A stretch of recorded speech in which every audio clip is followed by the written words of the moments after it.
सिकयले यही भात गौरी आशीष सुने सिए कहते हर सिकयले तुलसी भवान ही पूजे पुण्य पुण्य मोदे मन मंदिर चले तुलसी भवान पूजे पुण्य पुण्य मोदे मन मंदिर चले मन मोदे मन मंदिर चले पुण्य मोदे मन गौरी माता का आशीर्वाद मिला। वहां से चली, भगवान ने हाथ पकड़ा, रथ में बैठाया। वहां से भगवान द्वारिकापुरी युद्ध भी हुआ, रुक्मी को भगवान ने हराया और जाकर के सुंदर विवाह उत्सव हुआ। शिशुपाल तो मरने को तैयार हो गया, मैं मर जाऊंगा, लौट करके नहीं जाऊंगा, मैं तो घोड़े में बैठ करके आया हूं और खाली चला जाऊंगा, मैं वापस नहीं जाऊंगा। जरासंध ने कहा तुम तो एक ही बार हारे हुए थे, इधर देखो 17 बार हारे बैठा हूं, फिर भी ठीक हूं। मान गया बात और भगवान का सुंदर विवाह उत्सव हुआ बड़े भाव और श्रद्धा से। इसके बाद भगवान के कितने विवाह हुए उनकी चर्चा बाद में करेंगे। जो रुक्मणी से हुआ उसकी चर्चा कर रहे हैं।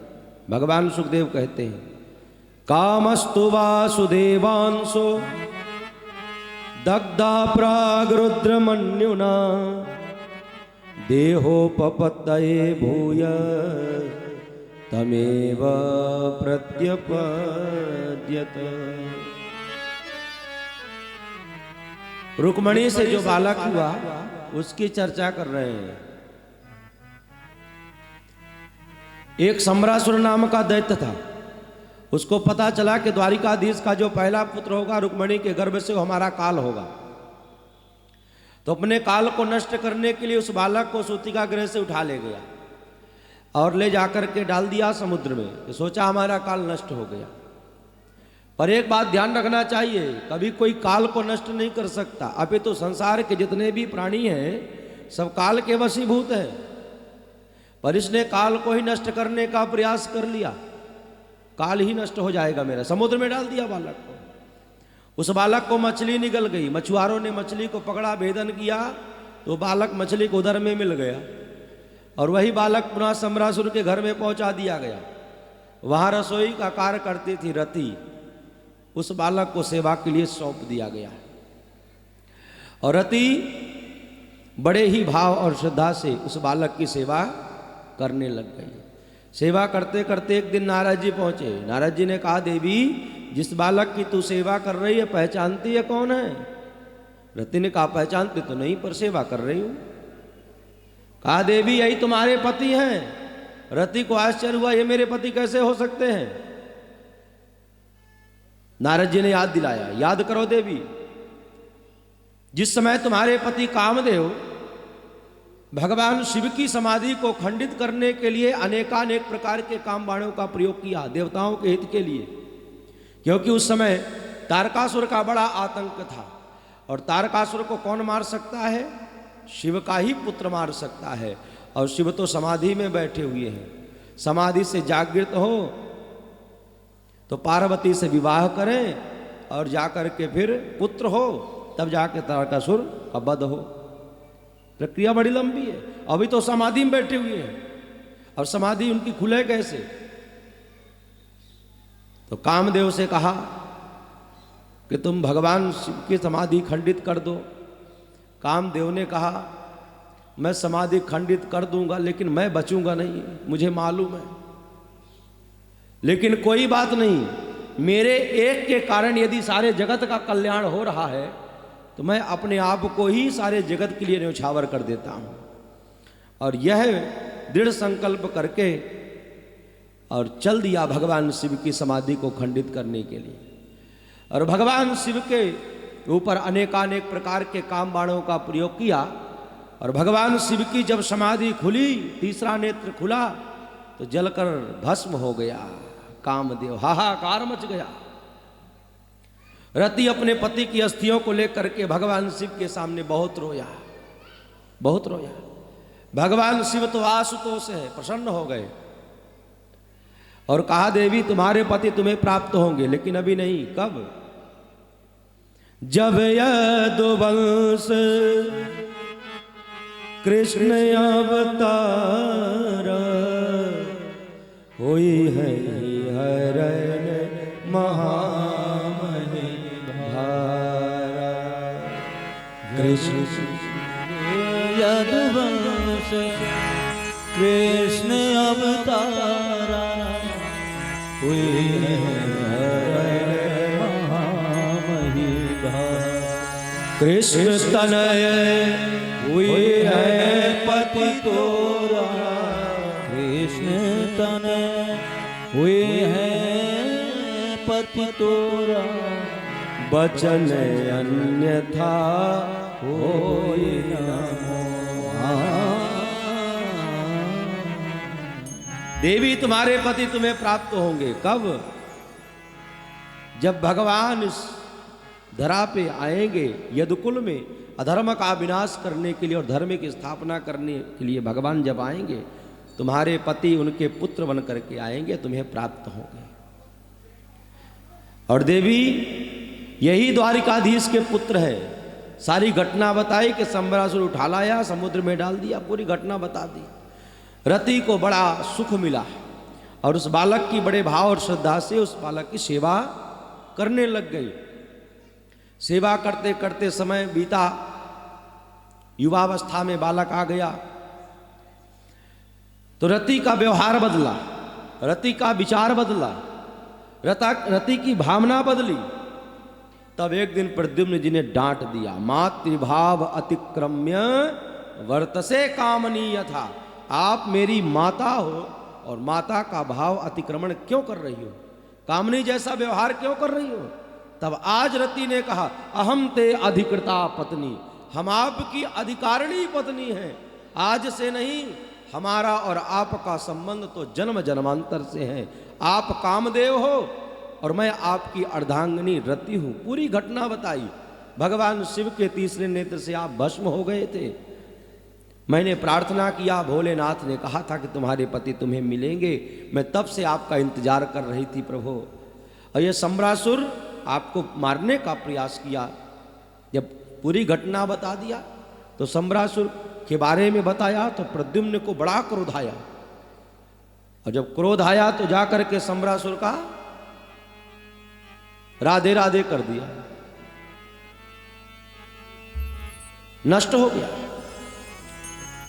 और दोनों दंपति विमान में बैठे और विमान में बैठ करके सीधे विमान चल दिया द्वारिकापुरी के लिए। और विमान उतरा कहां? रुक्मणी के महल के सामने विमान उतरा। अब रुक्मणी का कोई साधारण महल थोड़ी होगा, वो तो लक्ष्मी है, अद्भुत होगा सारी व्यवस्था। विमान भी वहां उतर सकता है। सामने ही विमान उतरा और विमान में बैठे दंपति को देखा तो हृदय गदगद हो गया लक्ष्मी माता का, रुक्मणी माता का। और मन ही मन विचार करने लग गई कि मेरा भी पुत्र होता तो ऐसे ही होता और मेरी बहू भी ऐसे ही होती। भगवान भी आ गए और भगवान तो जानते ही हैं कि हमारा पुत्र हमारी बहू है, लेकिन भगवान अपने मुख से नहीं कहेंगे। क्यों? यदि भगवान अपने मुख से कहेंगे तो लोग यही सोचेंगे कि जब से इनका पुत्र खोया तो जिसको पाती उसी को अपना पुत्र मान बैठते हैं। तो बताएगा कौन? कहा नारद जी बताएंगे। नारद जी कौन है? भगवान के मन। संत कौन है? भगवान के मन। जब किसी जीव का उद्धार करना होता है तो उसके जीवन में संत और सद्गुरु को भगवान भेज दिया करते हैं, क्योंकि संत और सद्गुरु वो भगवान के मन होते हैं। भेजा, नारद जी को बुला लिया और नारद जी ने कहा, देवी आप जिनका दर्शन कर रही हैं ना, ये और कोई नहीं है, ये आपका ही पुत्र है और आपकी ही बहू है। रुक्मणी को इतना ही सुनना था कि मेरा पुत्र है, दौड़ करके गई, हृदय से लगा लिया और प्रेम वात्सल्य झरझर झरझर बहने लग गया। मां का पुत्र मिल गया, पुत्र वात्सल्य जागृत हो गया, अभिषेक कर दिया वात्सल्य प्रेम से। व्यक्ति के जीवन में दो स्थिति में आंसू आया करते हैं। जब व्यक्ति ज्यादा दुखी होता है तो दुख को नहीं संभाल पाता तो वह आंसू बनकर गिरने लगता है, और दूसरा जब व्यक्ति ज्यादा सुखी होता है तो सुख नहीं संभाल पाता तो आंसू बनकर गिरने लगता। देखा कभी जो ज्यादा सुखी हो आंसू गिरते? तो दोनों स्थिति में जब आंसू गिर रहे हैं तो अंतर क्या भैया? दुख में भी आंसू गिर रहे हैं, सुख में भी आंसू गिर रहे हैं। अंतर क्या है? अंतर यह है जो दुख के आंसू होते हैं वो उष्ण माने गर्म होते हैं, और जो सुख के आंसू होते हैं वो शीतल ठंडे होते हैं। जो दुख के आंसू होते हैं वो मन को परेशान करने वाले होते हैं, और जो सुख के आंसू होते हैं वो मन को आनंदित करने वाले होते हैं। यही अंतर है। जो सुख के आंसू होंगे वो आनंद देंगे आपको, सुख देंगे आपको। तो अभी तक तो पुत्र विरह के आंसू बह रहे थे और आज पुत्र वात्सल्य के आंसू बह रहे हैं, पुत्र मिलन के आंसू बह रहे हैं। हृदय से लगा लिया माता रुक्मिणी ने। और फिर क्या था, घर में ही सुंदर विवाह हुआ और विवाह उत्सव घर में हुआ। इसके बाद अब भगवान के कितने विवाह हुए उनकी चर्चा भगवान सुदेव कर रहे हैं। श्री शुकोवाच सत्राजिता स्वतनयाम कृष्णाय कृत किल्बिषः स्मन्तकेन मणिना स्वयमुद्यम्य दत्तवान्। एक सत्राजित नाम का राजा था जो भगवान सूर्य की उपासना करता था। भगवान सूर्य प्रसन्न होकर के मणि प्रदान किए, जिस मणि का नाम था स्मंतक मणि। उस मणि का प्रभाव यह था कि 8 भार सोना रोज प्रकट किया करती थी, 120 तोला सोना।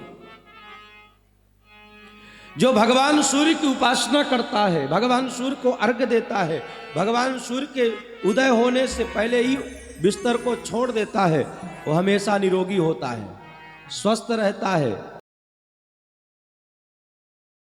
तीव्र होती है। जो सूर्य की उपासना करता है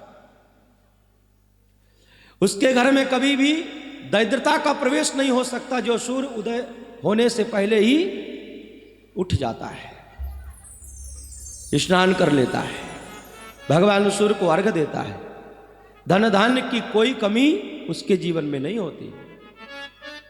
भगवान सूर्य की उपासना किया, भगवान सूर्य ने मणि दिया, स्मंतक मणि। एक दिन वह मणि को लेकर के पहुंच गया द्वारिकापुरी और भगवान के सन्मुख पहुंचा तो मणि की बड़ी प्रशंसा करी भगवान से। और जब मणि की प्रशंसा करी तो भगवान ने कहा कि देखो सत्राजित, ये जो मणि तुम्हारे पास है ना, तुम्हारे किसी काम की नहीं है। ये मणि मेरे राज्य कोष में जमा करा दो, इससे जो धन निकलेगा उससे प्रजा का कल्याण होगा, तुम्हारी जय जयकार होगी। तो उसने सोचा कि लगता हमको लूटने की बात कर रहे हैं। कोई धनपति व्यक्ति हो, अविवेक की हीनता हो उसमें, और यदि कोई कहे कितना धन क्या करोगे, तो धर्म करो, धनात् धर्मम तथा सुखम। जिस धन से धर्म करोगे वो धन तुम्हें सुख देगा, धर्म करो। तो वो सोचेगा कि लगता हमको लूटने की बात कर रहे हैं। अपितु यथार्थ यही है, जो धन धर्म में नहीं गया है वो धन अधर्म में जरूर जाएगा, कहीं ना कहीं तो जाएगा ही जाएगा। जब जाना ही है तो उसको धर्म में क्यों नहीं लगाते? धर्म का उत्थान हो, और धर्म भगवान का स्वरूप होता है। धर्म की स्थापना होगी, धर्म का उत्थान होगा तो हमारा जीवन भी सुखी रहेगा, हमारा समाज भी सुधरेगा। इसलिए धर्म यज्ञ किए जाते हैं ताकि ये धरा प्रसन्न रहे, ये धरा अन्न दे और अन्न जलवृष्टि हो। यज्ञात भवति पर्जन्य। भगवान श्री कृष्ण कहते हैं यज्ञ का फल क्या है? कहा जल वर्षा होना। और जब जलवृष्टि होती है तो उससे क्या होता है? उससे अन्न होता है, और जब अन्न होता है तो सारे जगत का भरण पोषण होता है। बोलो जय श्री कृष्णा। इसलिए यज्ञ आदि करना चाहिए। और जीवन में जो मानव तन पा करके और धन धान्य भी भगवान ने दिया है, जो अपने कल्याण के लिए अथवा अपने पूर्वजों के मंगल के लिए, कल्याण के लिए ऐसे अनुष्ठान यज्ञ नहीं कर पाता, तो उसका जीवन ही व्यर्थ चला जाता है। अरे जीवन में है तो जीवन का कोई ठिकाना थोड़ी है कब तक है। इसलिए कभी ना कभी तो ऐसा यज्ञ धर्म अनुष्ठान स्वयं करना चाहिए। हमारे पूर्वज भी राह देख रहे होते हैं, इंतजार कर रहे होते हैं कि हमारे भी वंश में कोई ऐसा बालक धर्मात्मा जन्म लिया होगा और कभी लेगा जो ऐसे महायज्ञ करे, धर्म अनुष्ठान करे, यज्ञ करे। इसलिए धर्म यज्ञ करना आवश्यक है, पूर्वजों के मंगल के लिए और सारे जगत के मंगल के लिए यज्ञ करना चाहिए, धर्म अनुष्ठान करना चाहिए। धन कहीं ना कहीं तो जाएगा ही जाएगा, रुकेगा नहीं, क्योंकि लक्ष्मी का स्वभाव रुकना नहीं है। चला लक्ष्मी, लक्ष्मी का स्वभाव ही है चलना, चलती रहती है, रुकती नहीं है, चलती रहती है निरंतर। आज तुम्हारे पास तो कल पड़ोसी के पास। लेकिन याद रखना, जिसके जीवन में दान होता है उसके यहाँ से लक्ष्मी कभी जाती नहीं है। दानियों के जीवन को देख लो, कभी नहीं जा सकती उसके जीवन से, क्योंकि भगवान कहते हैं कि लक्ष्मी तुम वहीं अस्थाई रहना जिसके जीवन में धर्म और दान होगा, वहां से कभी मत जाना। पर जिसके जीवन में धन है पर धन का सदुपयोग नहीं है, वहां रहकर करोगी क्या। जहां धन का, लक्ष्मी का सदुपयोग ना हो पाए, लक्ष्मी नारायण को समर्पण ना हो, तो लक्ष्मी अकेले थोड़ी रहेगी। लक्ष्मी तो वही रहेगी जहां नारायण रहेंगे। और नारायण क्या है का धर्म रूप है, और जिस धन से हम धर्म करते हैं वहीं लक्ष्मी आकर टिक जाया करती है, वहां से कभी नहीं जाती। इसलिए कभी कभी देखा करो, जो दानी होते हैं उनके हाथ से कभी जाता नहीं धन, बढ़ता ही रहता है, क्योंकि धर्म का फल ही है, दान का फल ही है। उसके जीवन से धन कभी जा नहीं सकता। गोस्वामी जी कहते हैं, तुलसी पंछी के पिए घटे न सरितानी, दान दिए धन ना घटे, जो सहाय रघुबीर। दान देने से कभी घटता नहीं, अपितु बढ़ता ही जाता है। इसलिए भगवान ने उससे कहा कि इतना धन क्या करोगे, मेरे राजकोष में जमा कराओ, इससे जो धन निकलेगा उससे प्रजा का मंगल होगा, कल्याण होगा। उसने कहा नहीं दूंगा। भगवान ने कहा तुमसे तो मैं जबरदस्ती छड़ा तो रहा नहीं हूं, तुम्हारे हित की बात मैं तुमसे कह रहा हूं, देना ना देना वो तुम्हारे हाथ में है। और आखिरकार भगवान के कहने पर नहीं दिया, चला गया लौट करके। और दूसरे दिन उसका भाई प्रसेन मणि को लेकर निकल गया जंगल की ओर। शेर ने देखा मणि लिए हुए तो भाई को मार दिया, शेर मणि ले लिया। अब बताओ, भगवान क्या जमा करा देता तो जय जयकार होती कि नहीं होती। लेकिन अनर्थ हो गया, मणि भी चली गई और भाई भी चला गया। और जामवंत जी ने शेर को मणि लिए हुए देखा, शेर से युद्ध किया, शेर को मार दिया और मणि जामवंत जी ले लिए। और जामवंत जी लेकर अपनी बिटिया जामवती को दे दी। इधर 2-4 दिन हो गया, 6 दिन हो गया, जब प्रसेन लौट करके नहीं आया तो सत्राजित जो है अपनी श्रीमती से कहा, देखो मैं एक बात तुमको कहूं तो काहू से मत कहियो। कौन सी बात?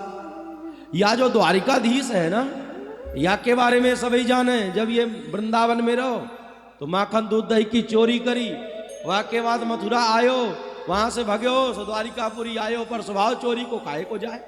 भगवान न जाने मैं वहां के पास गयो, मेरी मणि पे वहां की मती आ गई, मोते मणि मांगियो, मणि नाई दियो, मेरे भाई को मरवाए दियो, मणि भाई के पास है। और सुनो, यह बात मैं तो को कह रहा हूं, तू काहू से मत कहियो। और कोई बात को जल्दी प्रचार करना हो तो किसी से मत कहो, श्रीमती से कह दो और संपुट और लगा दो कि हम मैं तुमसे कह रहा हूं, तुम काहू से मत कहना। बस फिर क्या है, फिर देखो कितना जल्दी प्रचार होता है। वो बात फिर हजम नहीं होगी, वो अपने पड़ोसन से कहेगी, वो अपने पड़ोसन से कहेगी। और करने करने जपन जनाहा, बात कान कान में पहुंचते पहुंचते भगवान के कान तक बात पहुंच गई। भगवान को सुनकर अच्छा नहीं लगा। भगवान मणि की खोज के लिए चल दिए और मणि खोजते खोजते शेर का शव मिला। जामवंत जी के जो है पग को चिन्हित करते करते देखते देखते भगवान गुफा तक गए और द्वारिका वासियों से कहा, सुनो, मैं गुफा में प्रवेश कर रहा हूं, 12 दिन तक आ जाऊं तो ठीक है, 12 दिन के अंदर नहीं आता हूं तो आप लोग वापस चले जाना। भगवान द्वारिकाधीश गुफा में प्रवेश कर गए और गुफा में भगवान प्रवेश किए तो जामवंती मणि को लेकर के खेल रही थी और भगवान ने जैसे ही मणि लेने का प्रयास किया, उसने शोर मचाया, जामवंत जी आ गए और भगवान द्वारिकाधीश और जामवंत जी का युद्ध छिड़ गया और यह युद्ध 28 दिन तक चला निरंतर। अंत में भगवान ने ऐसी मुष्टिका का प्रहार किया कि जामवंत जी की सारी हड्डियां बसलियां ढीली पड़ गई। जामवंत जी समझ गए ये कोई और नहीं है, ये मेरे प्रभु आ गए। चरण पकड़ दिया, प्रभु आपका अवतार हो चुका है, मुझे मालूम नहीं। भगवान ने कहा, हाँ हाँ जामवंत जी, मेरा अवतार हो चुका है और मुझे कलंक लगा हुआ है चोरी का, इसलिए मैं मणि के लिए आया हूं, मुझे मणि चाहिए, मुझे मणि दे दो। जामवंत जी ने कहा कि प्रभु, आप ही शास्त्र में कहते हो कि जो वस्तु ब्राह्मण को दान दे दिया जाए और जो वस्तु कन्या को दे दिया जाए उसको कभी वापस नहीं लेना चाहिए।